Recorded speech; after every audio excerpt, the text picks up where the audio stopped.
اللهم بارك على محمد.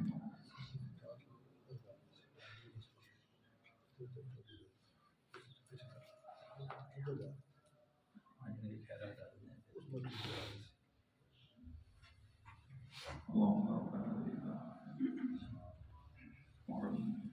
الفضيلة والرأس والمقام المحفوظ الذي أشهد أن لا إله إلا الله وحده.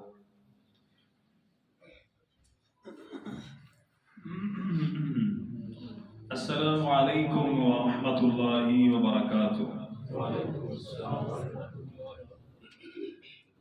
إن الحمد لله نحمده ونستعينه ونستغفره ونعوذ بالله من شرور أنفسنا ومن سيئات أعمالنا. من يهده الله فلا مضل له ومن يضلل فلا هادي له. وأشهد أن لا إله إلا الله وحده لا شريك له. وأشهد أن محمدا عبده ورسوله. أما بعد فإن خير الحديث كتاب الله وخير الهدي هدي محمد صلى الله عليه وسلم وشر الأمور محدثاتها وكل محدثة بدعة وكل بدعة ضلالة وكل ضلالة في النار. يا أيها الذين آمنوا اتقوا الله حق تقاته ولا تموتن إلا وأنتم مسلمون. يا أيها الناس اتقوا ربكم الذي خلقكم من نفس واحدة وخلق منها زوجها وبث منهما رجالا كثيرا ونساء واتقوا الله الذي تساءلون به والأرحام إن الله كان عليكم رقيبا. يا أيها الذين آمنوا اتقوا الله وقولوا قولا سديدا يصلح لكم أعمالكم ويغفر لكم ذنوبكم ومن يطع الله ورسوله فقد فاز فوزا عظيما. أما بعد فأعوذ بالله السميع العليم من الشيطان الرجيم من همزه ونفخه ونفخه. بسم الله الرحمن الرحيم.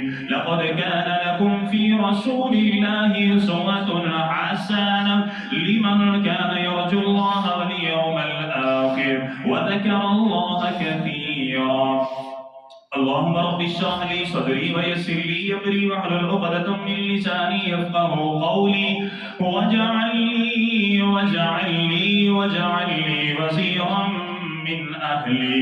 اللهم رب زدني علما اللهم رب زدني علما اللهم رب زدني فهما. اللهم إنا نسألك الهدى والتقى والعفاف والغنى. اللهم رب يسر ولا تعسر وتمم بالخير يا أرحم الراحمين. حمد و ثنا تمام تر بڑیائی بزرگی برتری تمام تر عطائی شہنشاہی کبریائی تمام تر تعریفات تسبیحات تمہیدات تکبیرات تحلیلات اللہ جل جلالہ رب العالمین احکم الحاکمین خالق کائنات مالک ارض و سما کی بابرکت اور پررحمت ذات کے لیے اور درود و سلام قائد و جہاد امام الانبیاء امام المجاہدین سید الاولین والآخرین خاتم النبیین رحمت للعالمین پیغمبر انقلاب پیغمبر اعظم امام الاعظم قائد اعظم سید ولد آدم جناب محمد رسول اللہ صلی اللہ علیہ وآلہ وسلم کی بابرکت اور پررحمت ذات کے لیے ذی وقار میرے محترم میرے معزز عزیز ساتھیو بھائی دوستو ہمیشہ کی طرح میری دلی دعا ہے ہمارا خالق ہمارا مالک ہم سب کی آج کی حاضری اپنی بارگاہ میں قبول فرمائے آمین. اللہ تعالیٰ قبول فرما کر ہماری نجات ہمارے والدین اساتذہ کرام محسنین اللہ تعالیٰ تمام اہل و عیال تمام انسانیت کی ہدایت اور ہدایت کے بعد نجات کا ذریعہ بنائے سبب بنائے. اللہ تعالیٰ ہم سب کا خاتمہ بالایمان اور خاتمہ بالخیر فرمائے. ان بارشوں کو اللہ تعالیٰ اپنی رحمت کی برکھا بنائے اور اللہ تعالیٰ اپنی رحمت کے ساتھ جہاں پر اس کی ضرورت ہے اسے برسائے اور اللہ تعالیٰ ہمیں آسمانی اور زمینی تمام آفات سے محفوظ فرمائے آمین. آپ کو یاد ہوگا کہ رمضان المبارک سے قبل اللہ تعالیٰ کی خاص توفیق سے ہم نے ایک سلسلہ شروع کیا تھا کہ زندگی کے ہر معاملے میں اطیع اللہ و اطیع الرسول، اور ہمارا سلسلہ وہ چلتا چلتا توحید اور رسالت کے بعد پھر آیا تھا نکاح کے معاملات پر۔ اور نکاح کے معاملات جو تھے ان میں ہم نے بیٹے کو نصیحتیں، بیٹی کو نصیحتیں، نا اتفاقی کی وجوہات، چلتا چلتا ہمارا جو موضوع تھا وہ بیٹے کو نصیحتیں کرنی چاہیے نکاح سے پہلے بھی تفصیل ہم نے سنا تھا۔ تو آج سے اللہ تعالیٰ کی خاص توفیق سے دوبارہ ہم وہ سلسلہ شروع کریں گے، اور آج اس سلسلے کا پہلا ہمارا خطبہ ہے کہ جہیز کے بارے میں شرعی حیثیت کیا ہے، کہ جہیز کیا یہ سنت سے ثابت ہے، کیا پیارے پیغمبر علیہ السلام نے بیان فرمایا ہے، کیا قرآن و سنت میں اس کے کچھ دلائل ہیں۔ انشاءاللہ 4 خطبات اس کے بارے میں آئیں گے۔ پہلا خطبہ آئے گا کہ جہیز کی شرعی حیثیت کیا ہے، دوسرا خطبہ آئے گا کہ اس کے دینی نقصان کیا ہے، تیسرا خطبہ آئے گا کہ معاشی نقصان کیا ہے، معیشت پر جو ہم کماتے ہیں، اور چوتھا خطبہ آئے گا کہ معاشرتی نقصان کیا ہے، پورے ماحول پر اس کا کیسا اثر پڑتا ہے، کیونکہ یہ وہ موضوع ہے کہ جس کے بارے میں علماء اکثر بیان کرتے۔ سنا ہے کبھی آپ ایک آدھ بات ملے گی نیٹ کے اوپر، آپ سرچ کیجئے، آپ کو صرف ایک آدھ کلپ ملے گا 5 سے 6 منٹ کا، اور وہ بھی کسی بڑے مفتی کا مکمل بیان، مکمل خطبہ اس مسئلے میں کسی عالم دین کا نہیں ملے گا۔ اور یہ اللہ تعالیٰ کا فضل ہے ہم پر کہ الحمدللہ اس سے پہلے بھی میں نے یہ خطبات جو تھے وہ پڑھائے تھے، لیکن جو لطف اور سرور یہاں پر بات کرنے میں ہے وہ مجھے وہاں پر نہیں آیا۔ اس کی وجہ یہ تھی وہاں پر نعتیں پڑھی جاتی تھی، کو دیگر وغیرہ معاملات، یہاں پر سادہ سلیس اور قرآن و سنت کے مطابق دلائل کو سامنے رکھتے گفتگو، بڑا لطف اور بڑا سرور، اور سننے والے بھی سنتے اور سمجھتے ہیں۔ دلی دعا ہے اللہ تعالیٰ مجھے حق سچ بیان کرنے کی توفیق عطا فرمائے، اللہ تعالیٰ سمجھ کر عمل کرنے کی توفیق عطا فرمائے، آمین۔ سب سے پہلے ایک بات یاد رکھیے کہ جو شریعت ہے یہ مکمل ہو چکی ہے، کچھ باتیں سمجھنے والی ہیں، شریعت جو ہے یہ مکمل ہو چکی ہے، اور میرے اور آپ کے لیے زندگی کے ہر معاملے میں جو آئیڈیل ہے، نمونہ ہے، اس ہستی کا نام ہے جناب محمد الرسول اللہ صلی اللہ علیہ وسلم، کیونکہ ہم نے کلمہ اسی نبی کا پڑھا ہے، ہم نے کسی مفتی کا کلمہ نہیں پڑھا، کسی امام کا کلمہ ہم نے نہیں پڑھا، کسی محدث اور فقیہ کا کلمہ ہم نے نہیں پڑھا، کسی مفتی کا نہیں پڑھا، ہم نے کلمہ پڑھا ہے، نہ حضرت عیسیٰ علیہ السلام کا پڑھا، نہ حضرت موسیٰ علیہ السلام کا پڑھا، ہم نے کلمہ پڑھا تو جناب محمد الرسول اللہ صلی اللہ علیہ وسلم کا۔ اور اللہ تعالیٰ نے قرآن میں فرمایا کہ اے کتبے کے واسیوں، اے گرد و نواح سے آنے والوں، زندگی کا کوئی معاملہ آئے، آپ نے اسوہ حسنہ کسی کی اتباع کرنی ہے، کسی کی پیروی کرنی ہے، وہ جناب محمد الرسول اللہ صلی اللہ علیہ وسلم۔ کہاں پہ لکھا ہے؟ سورہ احزاب ہے، آیت نمبر 21 ہے، اللہ فرماتے ہیں لَقَدْ كَانَ لَكُمْ فِي رَسُولِ اللَّهِ أُسْوَةٌ حَسَنَةٌ لِمَنْ كَانَ يَرْجُو اللَّهَ وَالْيَوْمَ الْآخِرَ وَذَكَرَ اللَّهَ كَثِيرًا۔ اللہ فرماتے ہیں لوگو تمہارے لیے آئیڈیل نمونہ اگر کوئی ہستی ہے وہ جناب محمد الرسول اللہ صلی اللہ علیہ وسلم کی ہے۔ اور اللہ تعالیٰ فرماتے ہیں اگر تم نکاح کرنا چاہتے ہو، نکاح کے معاملے میں کسی کو آئیڈیل اور نمونہ بنانا چاہتے ہو، کسی کی سنت، کسی کے طریقے پر چلنا چاہتے ہو، وہ کائنات کے امام ہے۔ اور اللہ تعالیٰ فرماتے ہیں اگر تم چاہتے ہو، دل میں خواہش ہے کہ اللہ کے محبوب بن جاؤ، تو پھر نکاح کے معاملے میں اتباع کرو جناب محمد الرسول اللہ صلی اللہ علیہ وسلم کی۔ قرآن ہے، آل عمران ہے، آیت نمبر 31 ہے، قُلْ إِن كُنتُمْ تُحِبُّونَ اللَّهَ فَاتَّبِعُونِي۔ اللہ فرماتے ہیں میرے نبی فرما دیجئے اگر اللہ کے محبوب بننا چاہتے ہو تو کائنات کے امام کی اتباع کر لو۔ اور یارو جو نکاح ہے یہ دین ہے، نکاح ہے کیا ہے جی؟ دین ہے۔ یہ سب سے بڑی خطرناک حدیث ہے، لوگوں نے نکاح کو عام سمجھ لیا، نکاح کے معاملے میں اپنی مرضیاں، اگر دین میں کوئی کمی بیشی کرے، پنجابی میں بات یہ سمجھے، پتہ ہو، علم ہو، شعور ہو، پھر بھی وہ دین میں کمی بیشی کرے، وہ صحیح معنوں میں مسلمان کہلوانے کا حقدار ہو سکتا؟ ایسے ہے کہ نہیں ہے؟ آئیں حدیث کی طرح ہے، صحیح مشکات ہے، کتاب النکاح ہے، حدیث نمبر 3096 ہے، حسن درجے کی حدیث ہے۔ حضرت انس بن مالک رضی اللہ عنہ بیان فرماتے ہیں، کائنات کے امام نے فرمایا، اذا تزوج العبد فقد استکمل نصف الدین، آپ نے فرمایا جس نے نکاح کر لیا اس نے نصف دین کو مکمل، اس نے اپنے دین کو آدھا کر لیا، اس کا آدھا دین مکمل ہو گیا۔ پھر کائنات کے امام نے فرمایا فَلْيَتَّقِ اللَّهَ فِي النَّصْفِ الْبَاقِي، اب حق یہ بنتا ہے نکاح کرنے سے آدھا دین جو ہے یہ مکمل ہو چکا ہے، باقی آدھے کے معاملے میں وہ اللہ تعالیٰ سے ڈرتا رہے۔ پتہ یہ چلا جو نکاح ہے یہ دین ہے، اور جو دین ہے وہ مکمل ہے۔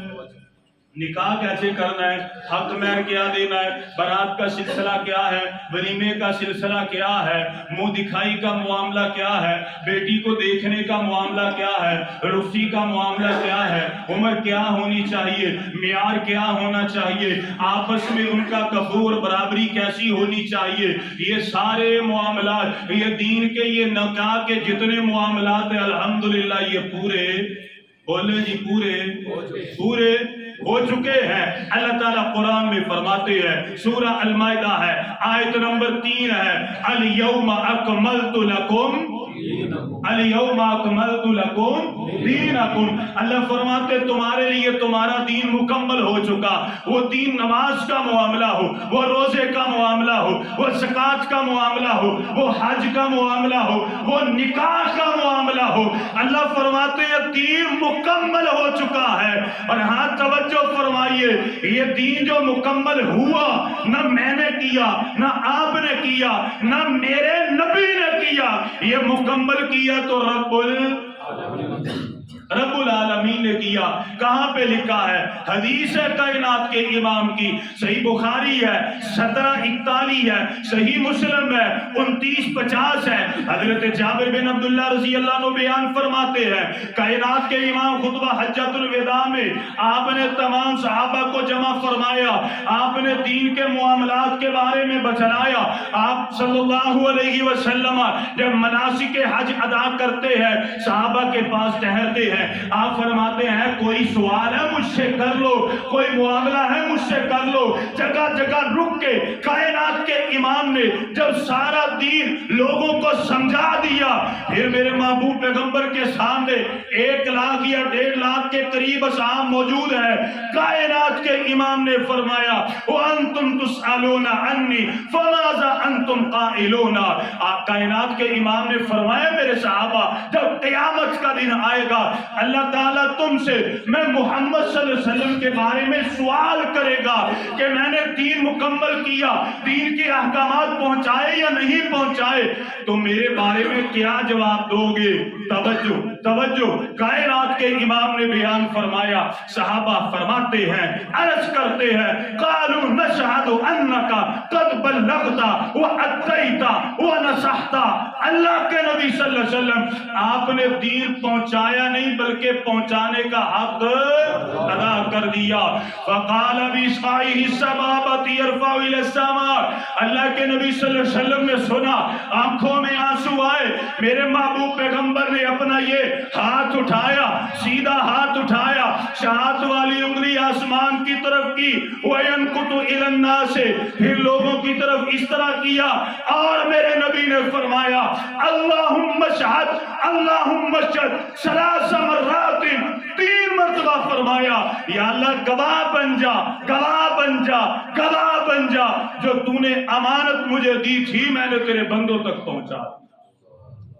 پتہ یہ چلا کہ یہ جو دین مکمل ہوا، نکاح کے معاملات مکمل ہوئے، یہ میرے نبی نے مکمل ہے۔ کس نے کی یہ مکمل؟ اور گواہی ایک صحابی کی، 2 کی نہیں یا 3 کی نہیں، 1 لاکھ کی نہیں، 1.5 لاکھ کے قریب صحابہ کی گواہی موجود ہے۔ اب اس کے باوجود اگر کوئی نکاح کے معاملے میں اپنی مرضی کرے، اگر کوئی نکاح کے معاملے میں اپنی سوچ استعمال کرے، اگر نکاح کے معاملے میں اپنی برادری اور عزت نفس کو سامنے رکھے تو اس میں نہ قرآن کا قصور ہے نہ حدیث کا قصور ہے، قصور اس بندے کا بولے جی اپنا قصور ہے نا۔ اور سزا کتنی بڑی ہے۔ لوگ جہیز کو پتہ کیا کہا، نبی دی سنت آ سنا ہے آپ نے کہ نہیں سنا؟ نہیں سنا؟ یہ تو سنا ہوگا کہ اللہ کے نبی نے حضرت فاطمہ کو جہیز دیا تھا، یہ تو سنا کہ نہیں سنا؟ تو یہ سننے کا مراد معنی کیا ہے کہ نبی نے دیا تو سنت ہی ہوا نا، طریقہ ہی ہوا نا نبی کا۔ تو پتہ یہ چلا لوگوں کے ذہن میں یہ ہے کہ جہیز دینا نبی کی سنت ہے۔ یہ تو سنا ہے نا، پکی بات ہے آپ نے کہ اللہ کے نبی صلی اللہ علیہ وسلم نے سیدہ فاطمہ کو جہیز، اس میں تو کوئی شک نہیں ہے نا، یہ تو پکی بات سنا ہے نا۔ اب ذرا حدیث سنیں، وہ جو حدیث ہے نا کہ اللہ کے نبی صلی اللہ علیہ وسلم نے جہیز دیا، وہ اینڈ میں سنیں گے۔ سب سے پہلے یہ بات، دین مکمل ہو چکا، نکاح کے معاملات بولیں جی، بولیں گے تو ساتھ ایسے میں پھر آگے میں نہیں چلوں گا۔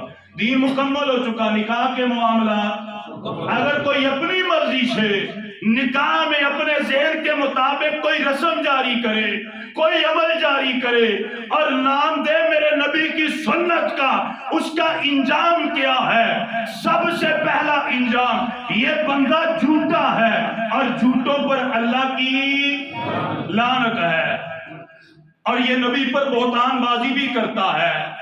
جو اپنی عقل سے دین میں نئی باتیں لے کے آتا ہے، وہ کہتا ہے کہ نعوذ باللہ نبی کو پتہ نہیں تھا، مجھے زیادہ علم تھا، نبی کو اتنا شعور نہیں تھا، نعوذ باللہ مجھے شعور تھا۔ جس طرح آج کل کے لوگوں نے دین میں نئی نئی باتیں ایڈ کر لی، کہنے لگی اس وقت ضرورت نہیں تھی، آج ضرورت ہے، دلیل نہیں بھی ملتی پھر بھی کر لو، نعوذ باللہ ثواب ملے گا۔ میں آپ کے پاس یہاں پہ بیٹھا ہوتا ہوں، کوئی ایک مسئلہ ایسا لے کر کے آئے الحمدللہ کہ جس کی دلیل قرآن و سنت سے نہ ملے، میں ذمہ دار ہوں۔ ایک مسئلہ لے کر کے آئیں، اللہ کی قسم علم کی کمی ہو سکتی ہے، شعور کی کمی ہو سکتی ہے، قرآن و سنت میں اللہ کی قسم ہر مسئلے کا حل موجود ہے۔ کوئی ایک مسئلہ تو لے کر کے آئیں، بیٹھے بات کریں، کوئی انشاءاللہ اختلاف نہیں ہوگا۔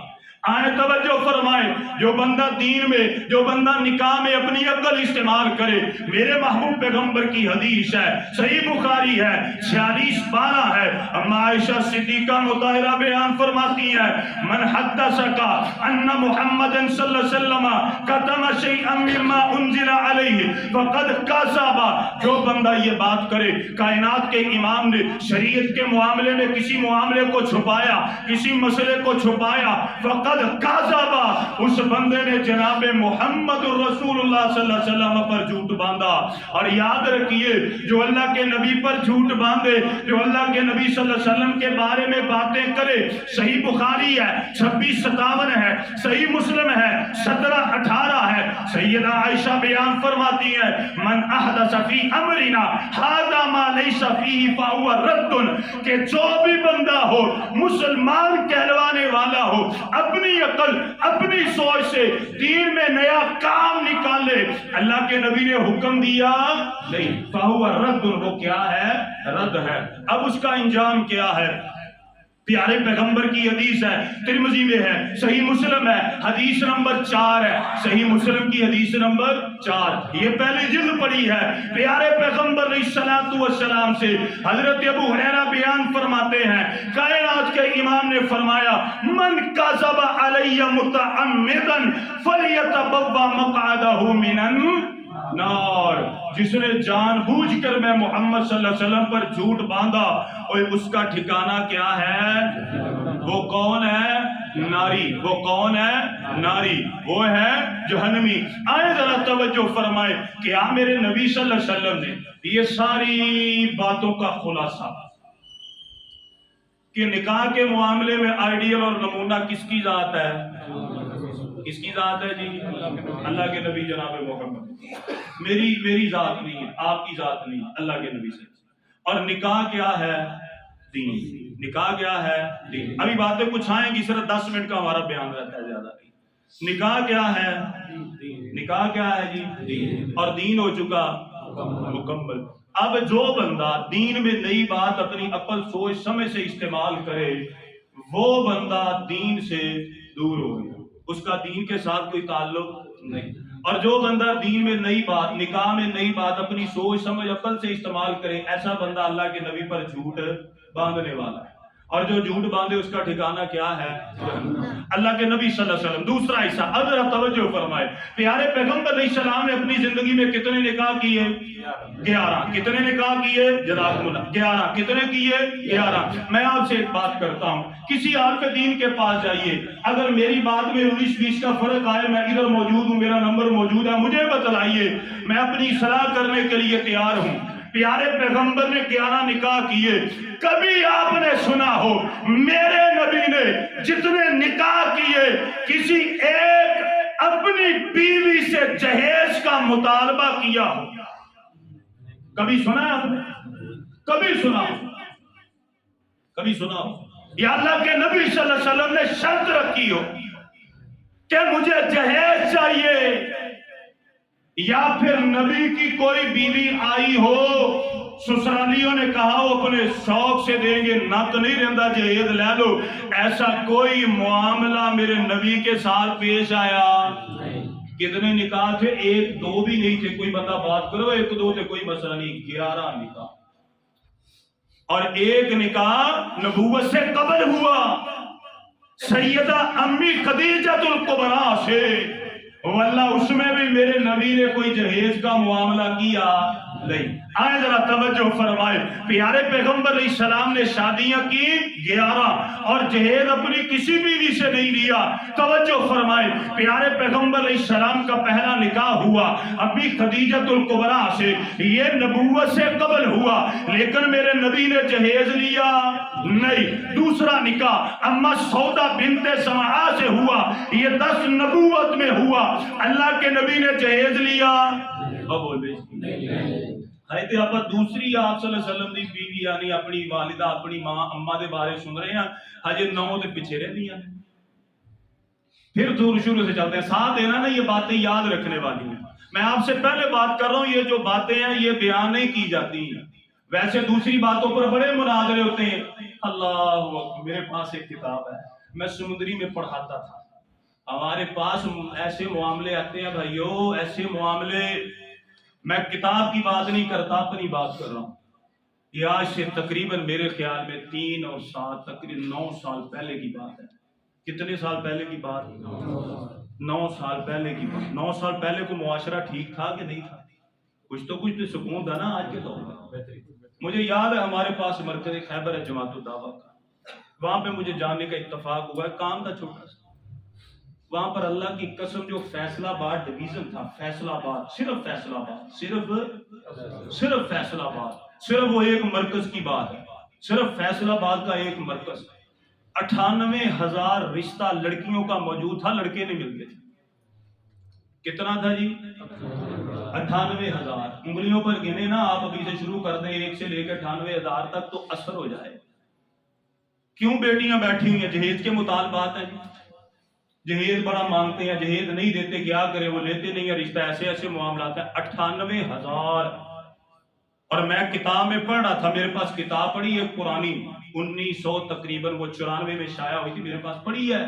1994 کی رپورٹ کے مطابق پورے پاکستان میں تقریباً 1 کروڑ بچی ہے جو جہیز کی وجہ سے گھر میں بن بیاہی بیٹھی ہوئی ہے۔ کتنی ہے جی؟ 1 کروڑ۔ ایک اور آپ کو مزے کی بات بتاؤں، ہمارے استاد ہم سے فرماتے تھے کہ بیٹا صرف آپ نے یہ دین نہیں پڑھنا، یہ جو دنیاوی معاملات ہیں ان کو بھی سیکھا کرو۔ ایک میں آپ سے چیلنج کرتا ہوں، اللہ کی قسم، میں غلط ہوں مجھے بتلائیے، قاری صاحب ہے گل ٹھیک نہیں ہے، بات کروں ناراض تو نہیں ہوں گے آپ؟ ناراض تو نہیں ہوں گے؟ یہ جتنی عورتیں زنا کرتی چکلوں میں بیٹھی ہوئی ہیں، کبھی آپ نے ان کا انٹرویو پڑھا ہے؟ کبھی پڑھا انٹرویو؟ میں نے پڑھے، میں نے واللہ پڑھے، میرے پاس کتاب پڑھی، اس بازار میں دیگر معاملات میرے پاس کتابیں پڑھی ہیں۔ جتنی عورتیں یہ زنا بدکاری کر رہی ہیں اس وقت، جتنی عورتیں گھر سے بھاگ رہی ہیں، کیوں بھاگتی ہیں؟ کیوں یہ زنا اور بدکاری وہ اڈوں پر بیٹھی ہوئی ہیں؟ آپ ان کی زندگی کا مطالعہ کریں، میں نے کیا الحمدللہ، میں نے پڑھا، میرے پاس کتابیں ہیں، ان میں سے 95% وہ ہیں کہ جن کی شادی تو ہوئی، جہیز نہ دیا گیا، سسرالیوں نے مارا پیٹا، گھر سے نکالا، اب ماں باپ کے در پر جائیں تو عزت خراب ہے، گھر سے جو کوئی تھا تھوڑا بہت کپڑے اٹھائے اور جا کے زنا کے اڈے پر بیٹھ گئے۔ کس کی وجہ سے؟ جہیز کی وجہ سے، جہیز کا معاملہ۔ کوئی ایک دلیل تو لے کر کے آئے، میرے نبی نے 11 شادیاں کی ہیں، کسی بیوی سے جہیز لیا ہو؟ اللہ کے نبی نے فرمایا نکاح کو سستا کرو، زنا کو مہنگا کرو، نکاح کو سستا، زنا کو مہنگا، مشکل کر دو۔ اور آج مجھے بتلائیں، سمجھدار ہم بیٹھے ہیں، نکاح سستا ہے کہ زنا سستا؟ بولے جی، کیا سستا ہے؟ زنا سستا ہے۔ کیوں سستا ہے؟ نکاح کو اتنا مہنگا کر دیا۔ آئے توجہ فرمائے، پھر اسی بات کی طرف آئے، کائنات کے امام نے نکاح کیا سیدہ امی خدیجہ الکبریٰ سے، نبوت سے پہلے کیا، اور جہیز لیا نہیں۔ حضرت اماں سودا سے نکاح کیا، 10 نبوت کو کیا لیکن جہیز نہیں لیا۔ امی عائشہ سے نکاح کیا، 11 نبوت کو کیا لیکن جہیز نہیں لیا۔ اماں حفصہ سے نکاح کیا، 3 ہجری کو کیا، جہیز نہیں لیا۔ اماں زینب بنت خزیمہ سے نکاح کیا، 3 ہجری کو کیا، جہیز نہیں لیا۔ امی ام سلمہ سے نکاح کیا، 4 ہجری کو کیا، جہیز نہیں لیا۔ اماں جویریہ سے نکاح کیا، 6 ہجری کو کیا، جہیز نہیں لیا۔ اور امی صفیہ سے نکاح کیا، 7 ہجری کو کیا، جہیز نہیں لیا۔ امی میمونہ سے نکاح کیا، واللہ 11 کی 11 شادیاں کی ہیں، کسی سے جہیز لیا؟ آپ صلی اللہ علیہ وسلم کی کتنی بیٹیاں تھی جی؟ 4۔ کتنی تھی؟ 4۔ سب سے بڑی بیٹی کا نام سیدہ رقیہ رضی اللہ تعالی عنہ، دوسری بیٹی کا نام سیدہ ام کلثوم رضی اللہ تعالی عنہ، تیسری بیٹی کا نام سیدہ زینب رضی اللہ تعالی عنہ، چوتھی بیٹی کا نام سیدہ فاطمہ رضی اللہ تعالی عنہ۔ آئیں ذرا توجہ فرمائے، میرے نبی نے اپنی 3 بیٹیوں کا نکاح کیا، 4 کا نکاح کیا لیکن جہیز دیا؟ جہیز نہیں دیا۔ توجہ فرمائے، پیارے پیغمبر علیہ السلام کی 2 بیٹیاں سیدہ رقیہ، سیدہ ام کلثوم رضی اللہ تعالی عنہما، ان کا نبوت سے پہلے نکاح ہوا تھا، رخصتی نہیں ہوئی تھی، اور نکاح ہوا تھا ابو لہب کے 2 بیٹوں کے ساتھ۔ جب نبوت آئی، رسالت آئی، اس نے طلاق دلوائی۔ اب میرے نبی کی 2 بیٹیاں پیارے پیغمبر کے کاشانہ نبوت میں موجود ہے۔ جب نبوت آ گئی ہے، اسلام پھیلا ہے، حضرت عثمان غنی رضی اللہ تعالی عنہ انہوں نے کلمہ پڑھا، مسلمان ہوئے۔ کائنات کے امام نے پہلی بیٹی سیدہ رقیہ کا نکاح حضرت عثمان غنی سے کیا۔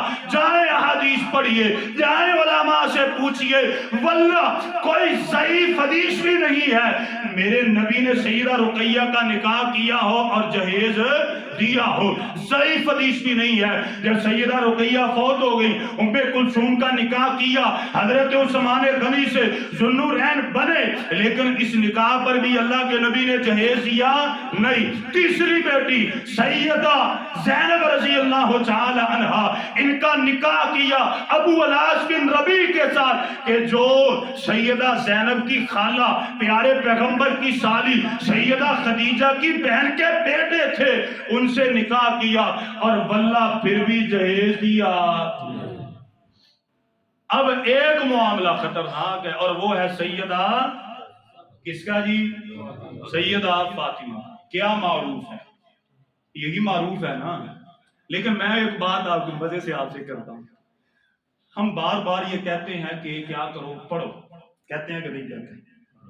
کہتے ہیں نا پڑھو، کہتے ہیں بھائیوں کہ نہیں کہتے؟ جمعے میں بھی بات ہوتی ہے کہ بھائیوں پڑھو، کوئی مسئلہ سنتے ہو پڑھو، اسے پوچھو کہاں پہ لکھا ہوا ہے۔ پڑھنے کا فائدہ یہ ہے کہ یہ جو ایک افواہ پھیلی ہوئی ہے نا پورے ہمارے ماحول اور معاشرے میں، اس افواہ کے بارے میں کوئی حقیقت وہ سامنے آئے گی۔ جب میں نہیں پڑھتا تھا میں بھی یہی سنتا تھا کہ یہ جو جہیز اللہ کے نبی صلی اللہ علیہ وسلم کی نعوذ باللہ سنت ہے. پیارے پیغمبر علیہ السلام نے اپنی بیٹی سیدہ فاطمہ کو جہیز دیا ہے. اور جب الحمدللہ حدیث پڑھنا شروع کی تو پتہ چلا کہ کمی کوتاہی کن میں ہے؟ کمی کوتاہی کن میں ہے؟ ہم میں ہے. ہم میں کمی کوتاہی. ہم پڑھتے کیوں نہیں ہیں؟ ہم سوچتے کیوں نہیں ہیں؟ غور کیوں نہیں کرتے؟ اللہ کے نبی صلی اللہ علیہ وسلم نے تو منع فرمایا یا ایھا الذین آمنوا ان جاءکم فاسق بنبأ فتبینوا. ایمان والو جب آپ کے پاس کوئی بندہ فاسق فاجر خبر لیتے آئے فتبینوا اس کی تحقیق کر لیا کرو. سورہ حجرات یہ تھی پہلا رکوع تھا. اب آئیے سورہ بنی اسرائیل میں اللہ تعالیٰ فرماتے ہیں وَلَا تَقْفُ مَا لَيْسَ لَكَ بِهِ علم. اللہ فرماتے ہیں لوگوں بغیر پتے کے آنکھیں بند کر کے کسی کی بات کے پیچھے نہ چلا کرو.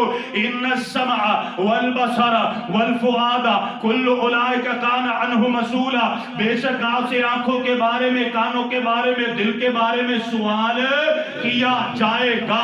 اور اللہ تعالیٰ نے فرمایا بدترین وہ چوپائے ہیں جو غور نہیں کرتے سمجھتے نہیں ہیں. واللہ جب ان آیات کو پڑھتے تھے تو سوچتے تھے وہ کون سے لوگ ہیں. اور جب ہم نے ان احادیث کو پڑھا کہ یہ جتنا فتنہ پھیلایا گیا لوگوں میں لا علمی پھیلائی گئی اس لا علمی کی وجہ سے نعوذ باللہ ہم بھی نہیں آیات کا مصداق بنتے ہیں. تو ہم نے اللہ سے توبہ کر لی کہ یا اللہ ہمیں ان لوگوں میں شامل نہ کر. اب آپ نے میری ایک بات مانی ہے انشاءاللہ. مانیں گے کہ نہیں مانیں گے؟ آپ نے یہ جو احادیث کے میں حوالے دینے لگا ہوں احادیث آپ نے نکالنی ہے سرچ کرنی ہے. میری خطا ہو مجھے بتلانا ہے کہ قاری صاحب اے تسی حدیثاں صحیح نہیں سنائیاں. آپ کے سامنے واضح آئے گا کہ میرے نبی نے اپنی کسی بیٹی کو اللہ کی قسم جہیز دیا نہیں. اللہ کے نبی صلی اللہ علیہ وسلم نے کسی بیٹی کو جہیز نہیں دیا. اور یہ جو بات معروف ہے سیدہ فاطمہ کے بارے میں واللہ یہ جھوٹ ہے کذب بیانی ہے اللہ کے نبی پر بہتان بازی ہے. آئیں ذرا توجہ فرمائے. لوگ کہتے ہیں کہ نہیں جی حضرت امام نسائی رحمہ اللہ نے باب باندھا ہے کتاب النکاح ہے باب جہاز الرجل بناتہ ہو. اور حضرت امام نسائی نے باب باندھا ہے کہ وہ شخص جو اپنی بیٹی کا نکاح کرنا چاہتا ہے وہ اپنی بیٹی کو جہیز دے. امام نسائی نے کتاب النکاح میں باب باندھا ہے کہ جو بندہ اپنی بیٹی کا نکاح کرنا چاہے وہ جہیز دے. امام نسائی نے کیا کیا ہے؟ باب باندھا ہے. لطف کی بات یہ ہے امام نسائی جو باب باندھ کے حدیث لے کر کے آئے ہیں وہ حدیث ہے ضعیف. وہ حدیث کیا ہے؟ اور امام نسائی نے باب کیوں باندھا؟ لطف کی بات یہ ہے آپ سیاست ستہ شروع سے لے کے آخر تک پڑھیں آپ کو جہیز کے بارے میں کسی امام نے کوئی باب باندھا نہیں ملے گا ماں سوائے امام نسائی رحمہ اللہ کے. امام نسائی نے باب کیوں باندھا؟ سوچنے کی بات ہے اس لیے باندھا. کوئی ہکا بکا حیران ہو کے دیکھے کسی نے نہیں باندھا بات انہوں نے باندھا ہے. کوئی امام حدیث نہیں لے کر کے آیا یہ لے کر کے آئے ہیں. کوئی پڑھے تو صحیح تحقیق کرے تو صحیح. اور کوئی پڑھے گا تحقیق کرے گا مسئلہ واضح ہو جائے گا کہ بیٹی کو جہیز دینا یہ میرے نبی کی سنت لیکن کسی نے پڑھے یہ اللہ ہے. نبی دکان پہ آئیے نا بریانی دی تو لوگ بریانی چیک کر لے چلے جاتے ہیں. اب پیزے دی دکان پہ آئے ہوئے تو پیزا کھان لے چلے جاتے ہیں.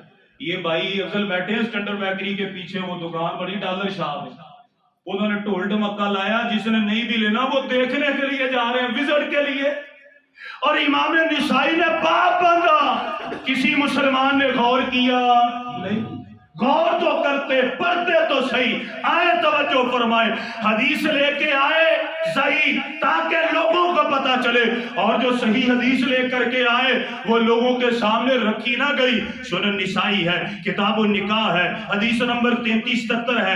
سنن ابو داؤد ہے حدیث نمبر 2125 ہے. اور شرح زرقانی ہے جلد 2 ہے صفحہ نمبر 4 ہے. حضرت علی رضی اللہ تعالیٰ عنہ بیان فرماتے ہیں تزوجت فاطمہ میں نے اللہ کے نبی صلی اللہ علیہ وسلم کی بیٹی سے نکاح کر لیا. رشتے آئے, حضرت ابوبکر صدیق نے رشتہ بھیجا, حضرت عمر فاروق رضی اللہ تعالیٰ نے رشتہ بھیجا. اللہ کے نبی صلی اللہ علیہ وسلم نے خاموشی کا اظہار فرمایا. حضرت علی رضی اللہ تعالیٰ نے رشتہ بھیجا. پیارے پیغمبر نے اپنی بیٹی سے پوچھا, قبول فرمایا. ابھی رخصتی کی, یہ اصل بات, ابھی رخصتی نہیں کی تھی, صرف ابھی نکاح ہوا تھا. حضرت علی فرماتے ہیں میں پیارے پیغمبر علیہ الصلوۃ والسلام کے پاس آیا. فقلت یا رسول اللہ صلی اللہ علیہ وسلم, اللہ کے نبی صلی اللہ علیہ وسلم میں آیا ہوں, آپ رخصتی فرما دیجئے تاکہ میں اپنی بیوی کو اپنے گھر میں لے کر کے جاؤں. کائنات کے امام نے فرمایا آتیہا شیئا, حق مہر دینے کے لیے کوئی چیز ہے تیرے پاس؟ نکاح تو ہو چکا ہے, حق مہر دینے کے لیے کوئی چیز ہے جو میری بیٹی کو دے؟ حضرت علی رضی اللہ تعالیٰ عنہ فرماتے ہیں قلت ما عندي من شيء, اللہ کے نبی میرے پاس کچھ بھی نہیں ہے دینے کے لیے, بڑا غریب ہوں. پیارے پیغمبر علیہ السلام نے فرمایا فَأَيْنَ دِرْعُكَ الْحُطَمِيَّةُ, وہ درع کہاں ہے جو حتمی درع ہے جو میدان قتال میں دشمن کا وار روکنے کے لیے درع استعمال کی جاتی ہے, وہ کدھر ہے؟ حضرت علی فرماتے ہیں اللہ کے نبی میرے پاس موجود ہے. آپ نے فرمایا فَأَعْطِهَا إِيَّا, جلدی جلدی جا وہ درع میرے پاس لے کر کے آ. حضرت علی گئے, وہ درع میرے نبی کے سامنے پیش کر دی. اللہ کے نبی یہ وہ ہے, آپ نے فرمایا یہ تیری طرف سے فاطمہ کے لیے حق مہر ہے. پھر پیارے پیغمبر علیہ السلام نے فرمایا اے علی اسے بازار میں بیچ کے آ, سیل کر کے آ. حضرت علی گئے اور اسے سیل کرنے کے لیے نکلے. راستے میں حضرت عثمان غنی مل گئے. سارے کہہ دے رضی اللہ تعالی. اصل بات تو یہ ہے انما المؤمنون اخوہ, مسلمان آپس دے اندر ایک دوسرے دے ویر ویر تے بھرا نے, اے جے بھرا بندی. حضرت عثمان غنی نے پوچھا علی کدھر جا رہے ہو؟ کیا بتلاؤں, اللہ کے نبی صلی اللہ علیہ وسلم کی بیٹی سے نکاح کیا ہے, آج رخصتی کا معاملہ ہے, تو میرے پاس حق مہر دینے کے لیے کچھ بھی نہیں تھا. اللہ کے نبی صلی اللہ علیہ وسلم نے پوچھ لیا تو میں نے یہ چیز لا کے دی ہے. اللہ کے نبی نے فرمایا اسے بیچ کر کے آؤ تاکہ یہ حق مہر جو ہے اس کے لیے کوئی معاملہ طے ہو جائے. حضرت عثمان غنی فرماتے ہیں جاؤ بازار میں ریٹ لگوا کے آؤ. کتنا ریٹ لگتا ہے؟ ریٹ لگوا کے پھر میرے پاس آ. وہ گئے, واپس آئے, کہتے ہیں جی 200 درہم ریٹ لگا ہے. کتنا لگا ہے؟ 200. کتنا لگا ہے؟ 200. اب حضرت عثمان غنی بڑے امیر تھے, کہنے لگے درہم مجھے دو. درہم آپ کو دی. آپ نے فرمایا یہ لو 480 درہم. 200 ریٹ لگا تھا, 480 درہم میں تجھے دیتا ہوں, یہ میری طرف سے رکھ لے. کتنے کی درہم رکھی؟ 480 درہم کی. حضرت علی رضی اللہ تعالیٰ عنہ جانے لگے. آپ نے فرمایا علی میرے پاس آؤ. حضرت علی پاس آئے. حضرت عثمان غنی نے فرمایا یہ درہم کے پیسے بھی لے کے جا رہے ہو, اور یہ جو درہم ہے یہ میری طرف سے, عثمان کی طرف سے شادی کا تحفہ سمجھو, یہ بھی لے جاؤ. یہ ہے انما المؤمنون اخوہ. ایتھے لتا کھچن سارے ہوندے آ, اے نویں کپڑے پا لے نے, گھڑی چنگی لا لئی, پتہ نہیں کیوں کھچو دیاں لتا. تو میرے نبی کے صحابہ ایسے نہیں تھے. پھر وہ لے کے گئے پیسے اور درہم. اللہ کے نبی نے فرمایا کیا بنی معاملہ بتلایا. پیارے پیغمبر علیہ السلام نے فرمایا علی یہ چند پیسے لو اور ان پیسوں سے ایک چارپائی لے کر کے آؤ. یہ چند پیسے لو, ایک مٹکا لے کر کے آؤ. یہ چند پیسے لو, اس کے ساتھ ایک پیالہ, ایک چکی, ایک مشکیزہ لے کر کے آؤ. اللہ کی قسم یہ جتنا سامان میرے نبی نے دیا یہ اپنی جیب سے دیا. یہی تو مسئلہ سمجھنے والا ہے. میرے نبی نے اپنی طرف سے دیا. اللہ کے نبی تو آئے اس لعنت کو ختم کرنے کے لیے تھے. لوگوں نے اس لعنت کو اپنے گلے کا ہار بنا لیا. کی کریے نہ کری رہندا. اور مجھے جو سب سے زیادہ افسوس ہے لا علمی کی وجہ سے نہیں, جان بوجھ کے, لا علمی کی وجہ سے نہیں, جان بوجھ کے وہ اپنے مجھے اہل حدیث بھائیوں کے اوپر جو کہتے ہیں کہ ہمارا اڑنا بچھونا کیا ہے قرآن و سنت. کیوں نہیں غور کیا؟ کیوں نہیں قرآن و سنت کی طرف غور کیا؟ مجھے کسی سے گلہ شکوہ نہیں ہے.